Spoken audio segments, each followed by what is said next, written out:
Time now for business news. On this week's episode of Know Your CEO, we get to interact with Eddie Butita, the Chief Executive Officer at Stage Presence Media. Eddie is also a comedian, actor, events host, content creator, writer, and producer. We talk about the Netflix deal he landed as we scrutinize if content creation really pays, and of course, the later side of the comedian. Follow keenly.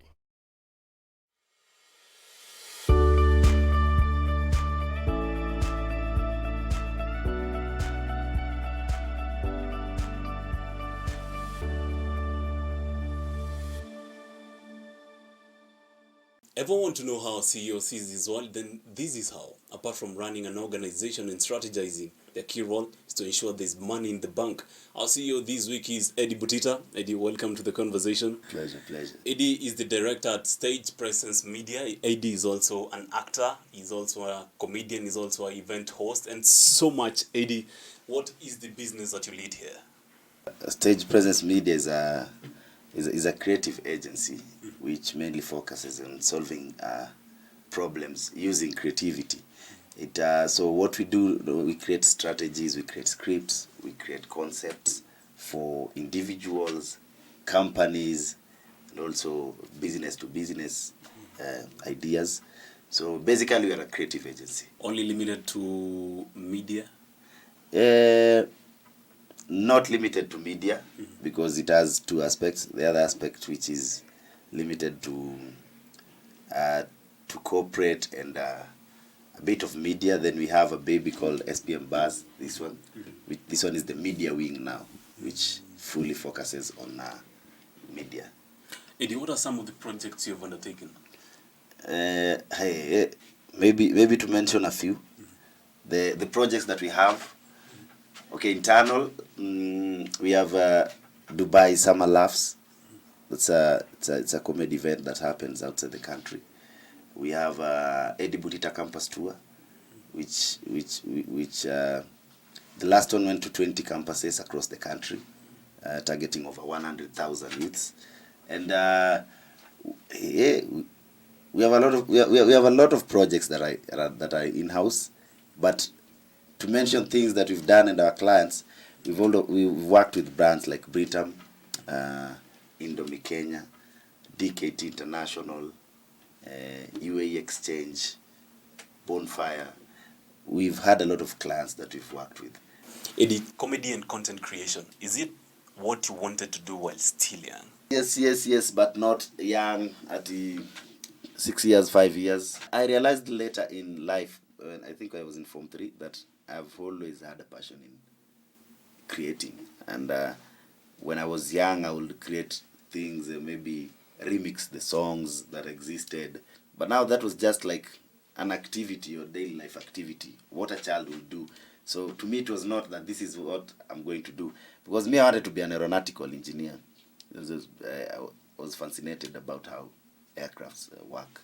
So now in high school, when I go to high school the first year, so that's Form 1, I go to a school where the culture of drama and music festival is very big, and I feel like this thing is something that I've always wanted to be part of. Slowly I began building the interest of script writing. I write scripts when I was in Form 4, like 3. I still have some of them that have never been staged. So I finish high school, I'm out, and I feel like anything that I'm doing, it's gearing towards comedy. So I tried to audition for Churchill Show, and that's when I began the stand-up comedy career. So now I perform comedy, stand-up comedy at Churchill Live.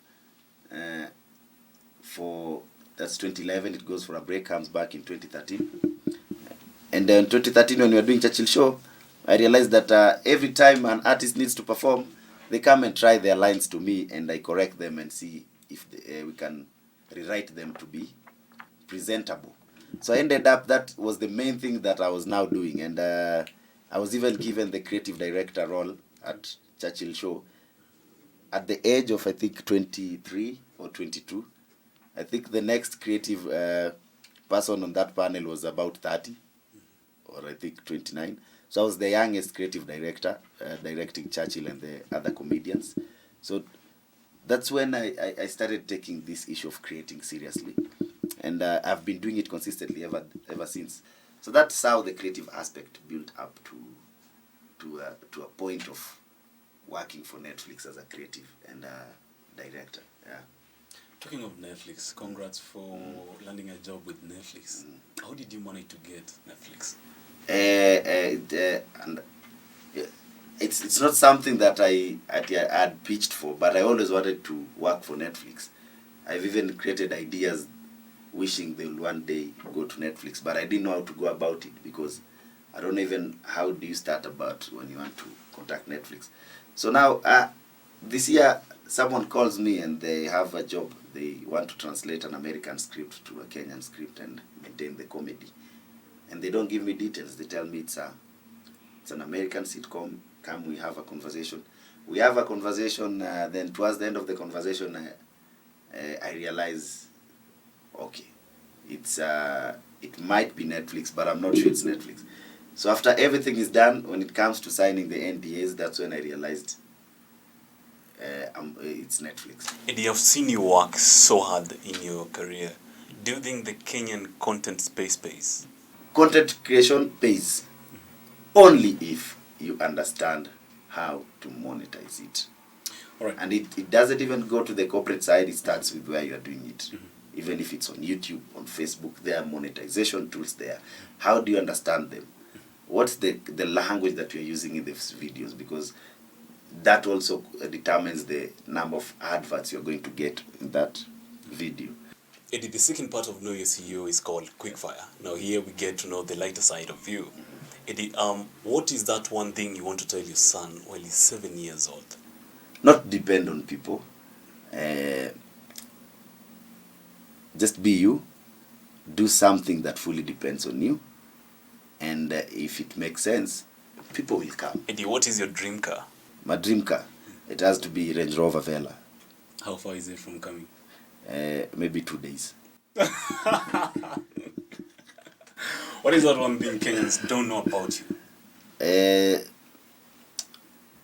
I don't want to say I'm curious, but I'm the kind of person who will look for information, even if it necessarily will not help me. What's the most weird thing that you found yourself researching? I've researched about, okay, it's so weird, I don't know if I can mention it. You just say. Manhood transplant. Did you ever consider changing the manhood? No. There's something I was reading about how transplants are now. We are reaching to a point where everything can be transplanted. I'm like, no, there are things that cannot be transplanted. Then I research, I'm like, it has ever happened. How do these things happen? As we come to the close of this show, please, your camera, tell the audience back at home, Know Your CEO will be back on Monday. For today, it's a wrap. Know Your CEO will be back on Monday. Today, I was your guest, Eddie Butita. Thank you, Eddie.